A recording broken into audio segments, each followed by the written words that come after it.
Varsity Club, welcome back to another classic. After last week's absolutely massive blowout, we pulled in a ton of recruits. We got Sean Hood at center, we got Cedric Thornton, a quarterback, Joe Kendrick, an athlete, PJ Bean, an athlete, Chris Moore, another athlete who we'll talk about him in a second. We got John Doucette, a defensive end, Colin Dunn, a corner, Chris Bass, an outside linebacker, Leonard Morgan, a middle linebacker, and that was it. That is an insane amount of recruits that we just landed in 1 week. Now back over here to Chris Moore, who is a really interesting prospect. I feel like one of our QBs at some point is going to transfer because, good Lord, we got some. Now, technically, Chris Moore could play a couple different positions for us. He's got good play rec and pursuit. Tackle's okay. I don't really know what he might do on defense, but maybe a linebacker, safety, something of that nature he could play. But on offense, this dude has 90 throw power, 81 accuracy, 77 carrying, 81 speed, 83 acceleration. Elusiveness isn't really that high, but I mean, this could be our QB of the future.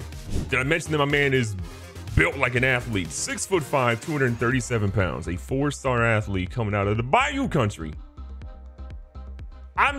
I'm just saying, Cedric Riley messes up. Cedric Thornton is not that guy. He might be that dude. And with so many recruits finally coming in, because it's 5 4-stars, 5 3-stars, we are officially a top 3 team in the recruiting class. Now, there's still plenty of room to work, but being in the top 3 this early is a W.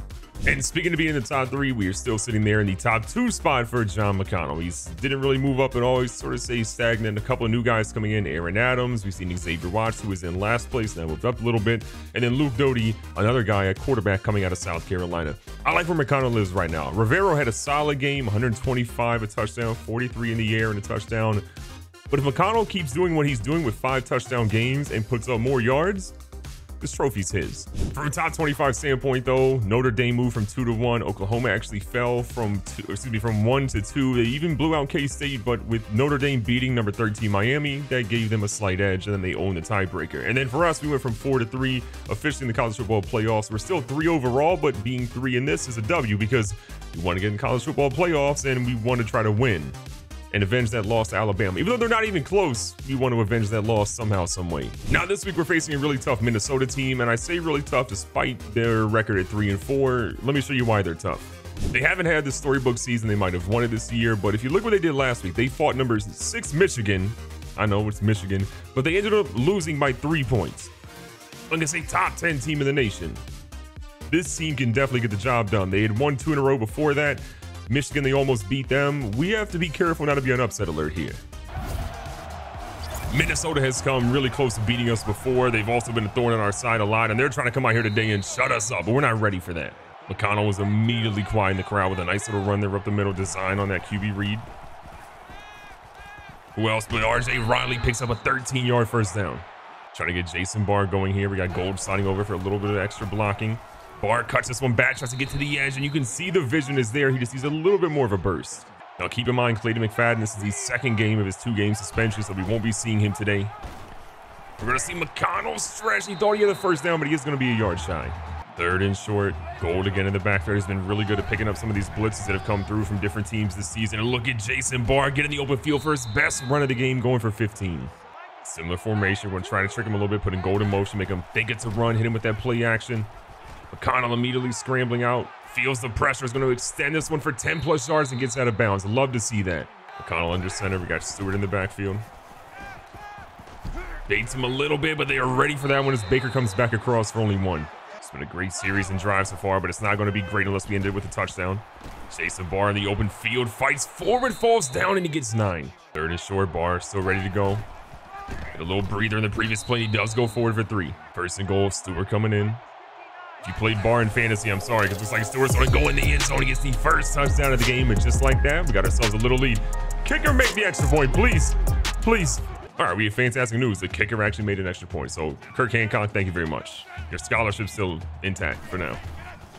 They're going for a run. Cole tries to fill a couple of gaps. We can't. Their blocking on the run game is insane, and Ray Walton goes from the other side of the field to get this guy for 21. I mean, I'm personally going to make the claim there was holding on that play, but they're not going to call that. Stephen Lowell was literally held for 7 hours, and they called nothing. And Gardner Conley nearly picks that one off, his first deflection of the game. He couldn't believe he didn't get it. We honestly had a great blitz down up there, and I think it worked out. We had man-on-man coverage with pretty much everybody that we wanted, and it worked out in our favor. Their quarterback trying to get a little tricky with it. I don't know why we were in quicksand there, but a big hit by Hemphill keeps him short of the marker. We're pretty much sending a whole lot of people at him right now. They try to go out and they can't. Moses is going to get a stop. Mario Moses with the tackle for the loss, and I think they got a decision to make, probably a punt coming up here. So they got the punt to the 1. Jesus Christ, offensive line, please make a block. I don't ask for a lot, but I do ask for a block right here, and we'll take the 6 yards. A little bit of breathing room, but honestly not a lot. We're going to test 1. Close to being called, but also close to being picked. So far, we're 2 for 2 on third down conversions today. Halfback screens have been money for us the last couple of weeks. We're going to try one here as we nearly get hit. That one's going to be close for Barr, but he just can't quite get there. It was just an L all the way around. We got a punt. Being a punter in Cascade Valley, I think, is one of the easiest jobs in the nation. You don't really have to punt a lot, especially this season. We've done a really good job of just converting nonstop, and it's put so much pressure on our opponents. They don't really have much they can do with it. First down and 10. They go with the run, and who else is it but Ray Walton ready to go? Ray Walton probably has, I think, the worst tackling technique in the team. His tackle rating's not super high, but does the dude make plays, man? You love to see it. And look at another play right there. Stops him after 3. Big play coming up, 3rd and 10. Minnesota's probably at a field goal range here, but they could go for one potentially. They go underneath here. Stephen Lowe look confused as I don't know what, but it's 4th and 9 regardless. Now they are going to line up for one, but we've got return man extraordinaire Mike Hemphill ready to go in case something goes a little short, a little wide, bounces off something. That is a boot though. They can kick up in Minnesota. What a shot. That one easily goes in. We're going to see Penn State, number 11 in the nation, actually loses. They were a top 3 team in the nation. They lost, and then they lose again. They're on a downfall. And we got to remember, Minnesota's a team we do not want to let hang around because they could ruin our season like they almost ruined Michigan's a week or so ago. And look at Jason Barr setting the tackle. The extra weight he put on was definitely important for the offseason to keep him healthy, which we obviously have kept him healthy this season. But I can't help but think, did it lure or mess up his speed a little bit? But what a great move to get him in the open field again.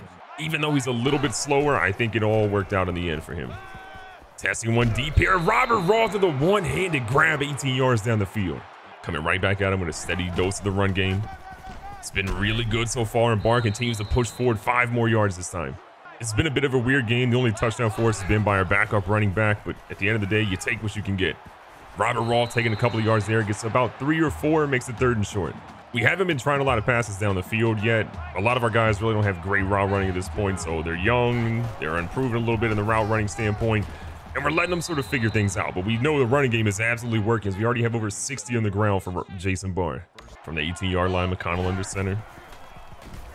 Sees the pressure, he's got a guy in Hall, Hey, Gavin Hall, I know he's 3rd in the depth chart. Technically, he's behind Barr and behind Stewart, but this dude's got something out there. Our weird day in offense continues to go as our backup and our backup end up getting the 2 touchdowns for us on offense. Not exactly how we planned it, but I'll take it. Minnesota back underneath the center here. Johnson try to get something going for this offense. They go back to the running game, which has been the best part of their game so far, and we're getting absolutely destroyed. Ray Walton, the only guy that can probably make a tackle. He doesn't. It's Conley, but it's 29 yards later. The struggle is definitely real right now. Minnesota's home crowd has been hyped. We've been struggling to get big stops, but look at Mullins with the loss of 4 on that tackle.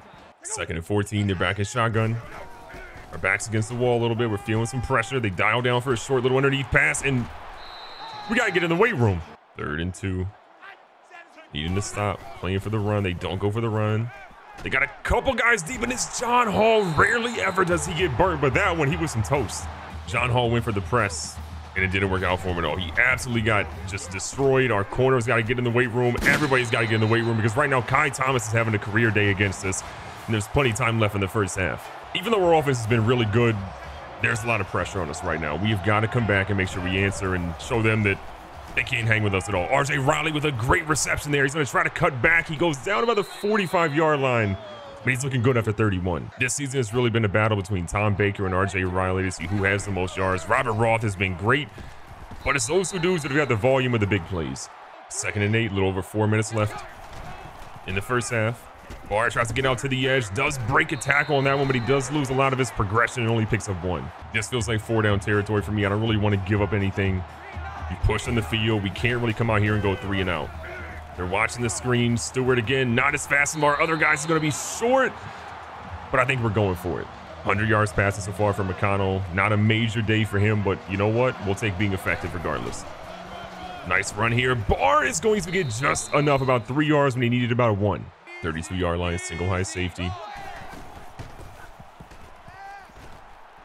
Some options here, but the big fella across the middle was absolutely the move as he picks up the first down again. 1st and 10 again. We're gonna throw one up. Willis is there. The big fella mossed him for a 22-yard touchdown. We see you, Jeremy Willis. We see you.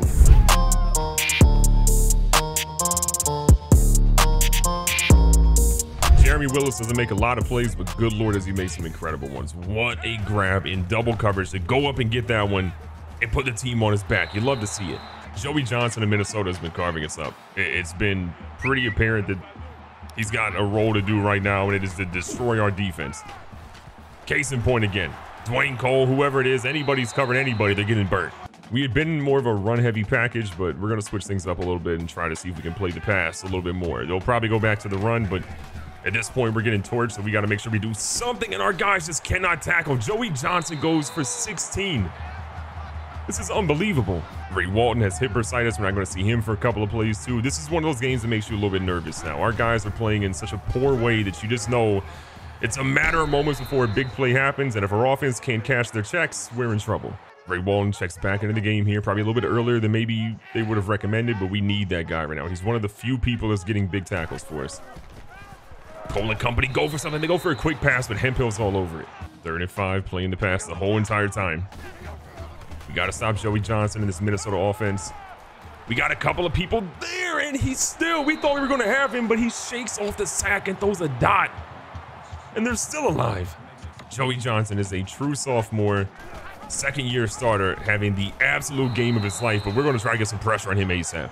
First half's winding down. Ray Walton just had a tornado tackle. 3rd and goal. Need a big stop. We cannot allow another touchdown here. Hold him to a field goal and we're okay.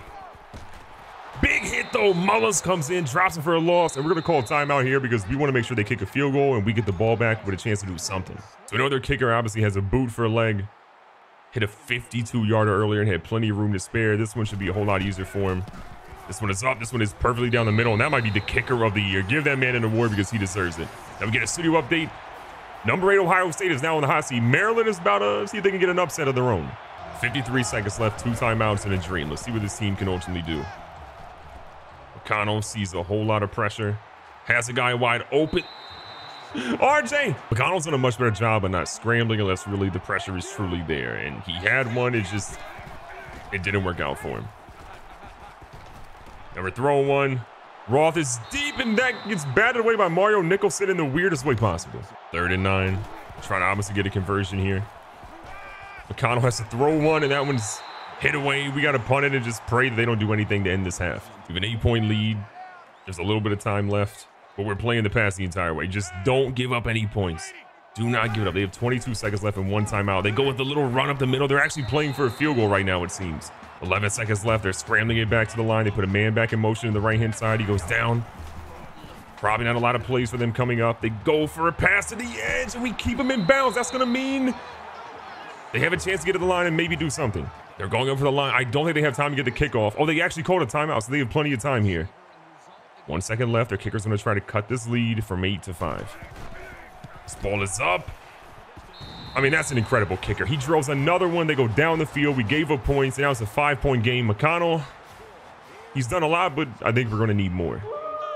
Minnesota had a lot of momentum at the end of the first half, and I'm slightly worried about what's going to happen here. Can we get some pressure? Can we force a turnover? Those are the things we have to do against a 73 overall sophomore quarterback who is looking like the second coming. We're trying to make sure we check everybody, but I mean, this dude is just finding time. Despite us putting some pressure, I mean, look at this dude getting out in the open field. He's running, he's passing, he's doing it all.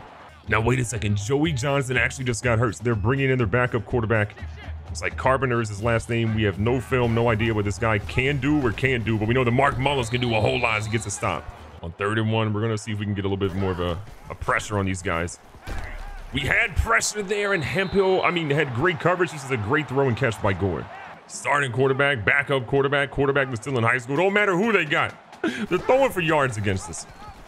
Oh, he's trying something there, but Ray Walton said, y'all ain't running on us now. Ray Walton has 3 tackles for loss today, 6 total tackles. He's been everywhere. You love to see what he's doing, man. Even though he was hurt for a little bit, the dude has come out and just put on a show. But Kai Thomas is just doing better than everybody else out there. Kai Thomas averaging about 10 yards per carry. We have no answer for him. We had no answer for Blake Johnson. We have no answer for Kai Thomas, but Garner Conley does make a stop after 4. Minnesota's just one of those teams that we just cannot seem to have an easy game against. Big fellas out there with a huge stop. A loss of 3 now means it's going to be a tough 39. We are playing the pass 100% of the way here. Can we get a stop, a deflection, anything? They got offensive linemen going down the field, but we got a big fella coming out of the middle, and who else but Mark Mullins? Mark Mullins, the defensive end. He's got 6 tackles, 3 for loss, 2 sacks. Love to see what he's doing today. Their kicker, though, was the MVP of their team right now. It's going to be his 4th field goal, assuming it goes in, and good God, is that a boot. The kicker's on steroids, I promise. You know, we have another studio update here. Indiana and Rutgers, a top 4 matchup here. Rutgers might do the unthinkable within the 3rd quarter. Things are absolutely getting spicy. We got a 2-point lead. The offense needs to score in this drive. We've had 2 punts today, and that's honestly been a major part of our downfall. We should have gave that one to Jason Barr, let him just run. And to make matters worse, McConnell's out, Riley's in. Riley, again, is not bad. We saw him last week playing in a blowout, but he's no Jason McConnell. There's only one of those guys in the nation. One John McConnell. I'm panicking. Riley's still in the QB, Jason Barr in the backfield with him. They're blitzing a lot, which is kind of great when you're running a halfback screen. We should have kept going for the edge. I think we got to go for it here. I'm desperate. 4th and 1. Put a bunch of wide receivers out there. Make sure they can't stack the box as much as they want, though they do have a lot of guys here. This is huge. We need this play to work. It's risky, but we got it. Jason Barr, thank you. We have no idea the severity of what's going on with John McConnell. This is a Heisman season, but it might be lost. We just got to make sure we can try to win this game. The national title dreams are still possible. Riley sees one deep. He throws it up. It's Robert Roth, and Robert Roth is going to grab that one. Robert Roth is going to be down at the 4-yard line, but what a heads-up play by Riley to extend it to the edge and get it deep. Robert Roth looked absolutely gassed on that play as he tried to get open deep, and by the time he caught it, the man had literally no stamina left. Going right back here to Barr. Barr cuts up a little bit, pushes forward, and look, that's positive gain, making it 2nd and short. McConnell has a broken shoulder. He's out for the season. I don't know if I can emotionally deal with this right now. John McConnell, the best player in Cascade Valley history. His senior year is going to end with a broken shoulder. His career's over. Not like this. We got a touchdown. Sean Stewart played absolutely great there, but I'm shook. I really thought this was going to be the season that McConnell was going to win the Heisman, but I feel like the man just must be cursed. Just like our defense is cursed for making a good play. Do it for McConnell. This felt like his season. It felt like a national title was wrapped up, and now a national title is, we have no idea. It's going to be Riley leading the show. We got a couple of guys coming in next season that are trying to see if they could be the guy that takes his spot, but he's got an opportunity to prove that the rest of this year with McConnell gone. The drama is just absolutely insane right now. Trying to get some pressure on the quarterback. Jason Katz is going to get a hit on it, but he throws a dot. This is the backup QB throwing a 20-yard dot with a 670-pound dude in front of him. I'm crying. What I will say, though, is Carpenter is much more of a pocket passer than he is a scrambler, and the dude is just throwing a lot of really good passes so far for his team. Back across the middle. What a hit by Josh Cole, but Walker holds on to it for 13. Trying to realign our defense a little bit. See if we can get our guys to play the middle. Watch for the run. We got a couple of people there. Mullins does stop him at the line. 3rd quarter's winding down, about 30 seconds left. They go out here to the edge. They got Dukes. We're going to try to keep him in bounds. We do when Cole cleans him up after 3. Big, major 3rd down. We're playing the pass. This is the last play of the 3rd quarter. You're kidding me. Guys, can we cover? Can we cover? No, we can't. Of all the things we planned for, giving up points and all that, we didn't plan for having our star QB get injured and have his career end. We didn't plan for that at all. But we have a very talented backup quarterback who just had a little bit of extra playing time last week. We've got a really good wide receiver core that can absolutely make some plays. We know we have guys that can get the ball in and down the field. It's a 2-point game. It's hostile territory here in Minnesota. We saw what they did last week. We just got to get out of here alive. Riley back here again. He's feeling the pressure, but look, he's got some wheels too, and he's going to slide and get himself down as well and get a first down. And while obviously we're trying to be careful here and make sure that Riley doesn't get hurt as well, we do have Seth Sanders in the team still, who obviously last year when he came into play, he was fantastic. But we do have to play differently. We can't really throw the ball as deep down the field as we might want to. We've got to be careful with what we ultimately do here. Swain going across the middle. Actually going to bring Robert Roth underneath. Kind of like how that's developing. Across the middle, Jeremy Willis, what a grab. A little off target, but hey, it worked. That was a crazy throw by Riley. He absolutely got drilled on that one, but he showed a whole lot of poise. Across the middle, Tom Baker heard the footsteps and drops it. 2nd and 10, Riley makes the adjustment. Guy wide open across the middle. It's RJ Riley who pulls that one in for 11. 6 minutes left in the game. A touchdown here, a stop on defense. We're good to go. But that's asking a lot considering how bad our defense has played today. I genuinely don't think anybody thought coming into this game it'd be a battle of the backup quarterbacks, but here we are. Backup QBs are deciding how this game is ultimately going to go, and Cedric Riley gets down again, getting us a first down. He's been great so far in relief. Taking time off the clock is good, but we don't want to waste too much time in case we need the ball later in this game. Bar up the middle again, a solid 5 or so yards. He's been really consistent today. Hitting the 5-minute mark now. Sean Stewart coming into the game. He's had a good one as well. He goes almost into the end zone here, getting 8 and dropping right in the doorstep.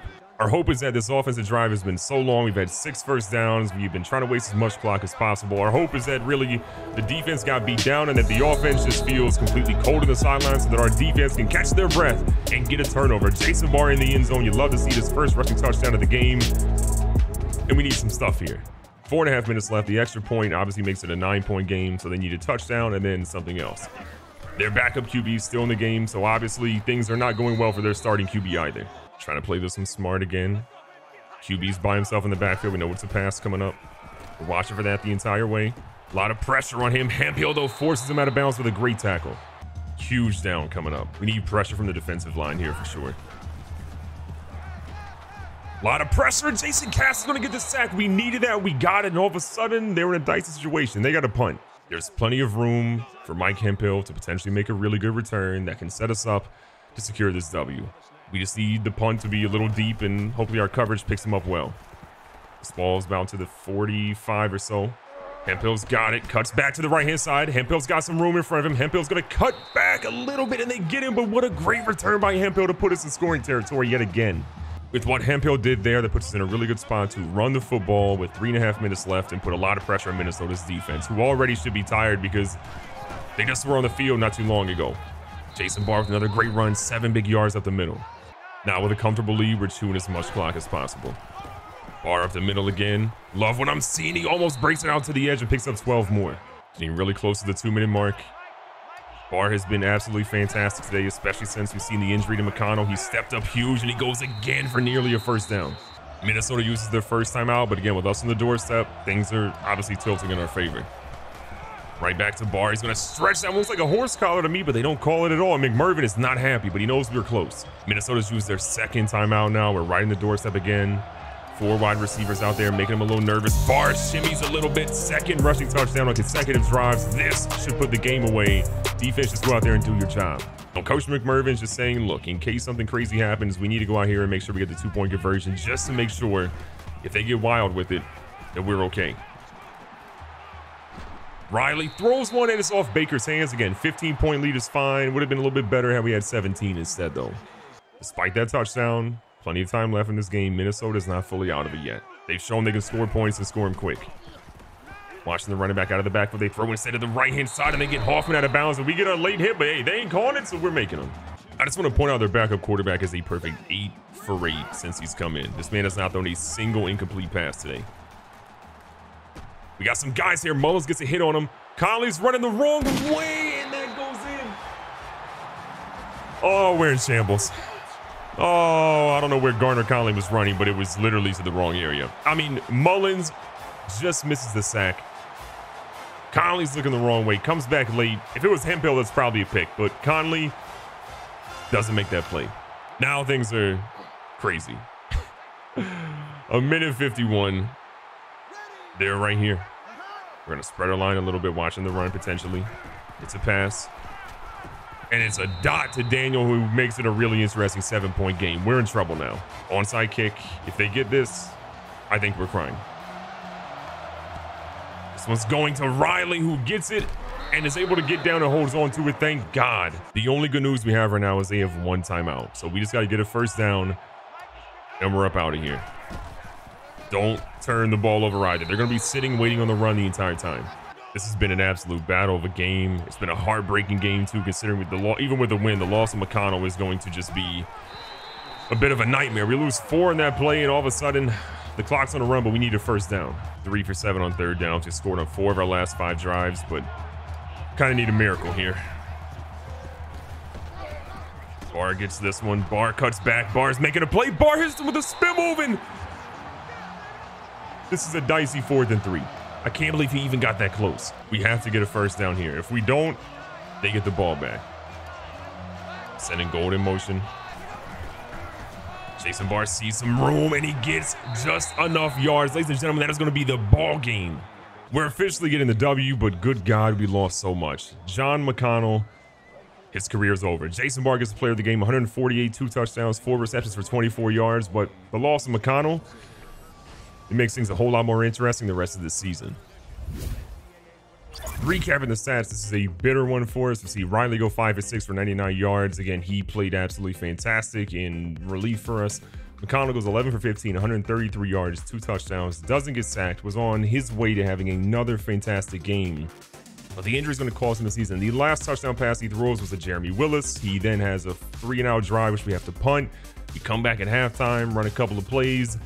He gets hurt on a loss of 1, and we'll never see him again. On the ground, Jason Barr, 28 attempts, 148 yards, 2 touchdowns. He absolutely stepped up today, and we needed every single yard that he got today. McConnell goes 4 for 25. Stewart comes in 3 for 16 with 2 touchdowns. Cedric Riley goes 2 for 16 on the runs that he had. He played well, and I am so happy we have him because, good God, it would have been tough without him. On the receiving side, Barr led us with 4 for 24, Riley 355. Willis gets one of our receiving touchdowns, and then we also see Gavin Hall go in for a touchdown as well. Robert Roth again, 3 for 81, that major catch he had down the field, which the man was out of gas, but not getting the ball more to Tom Baker today was definitely an L on our part. Showing some love to the linemen and other players as well. We see Jared Gold go for a pancake as well as Shannon Smith. And on defense, Ray Walton was everywhere. 8 tackles, 4 of those being for a loss, a deflection as well. Mark Mullins on the defensive line goes 7 tackles, 3 for loss, 2 sacks as well. Hemphill had 6. No interceptions by him today, but obviously he still played well. From a sack perspective, again, 2 by Mullins, 1 by Jason Capps. And the interception-wise, literally nobody could get one today. I gotta be honest, this game changes the dynamics going forward. I felt pretty confident national title was in play, but with the loss of a John McConnell, a 98 overall quarterback, one of the best in the nation, the Heisman frontrunner, in my opinion, after this game when we would have pulled it out with him, there's a lot of unanswered questions for us. At the end of the day, we'll figure it out, but the next couple of weeks, they're gonna be some spicy ones. Be safe, be smart, tell somebody you love them. Catch you guys in the next one.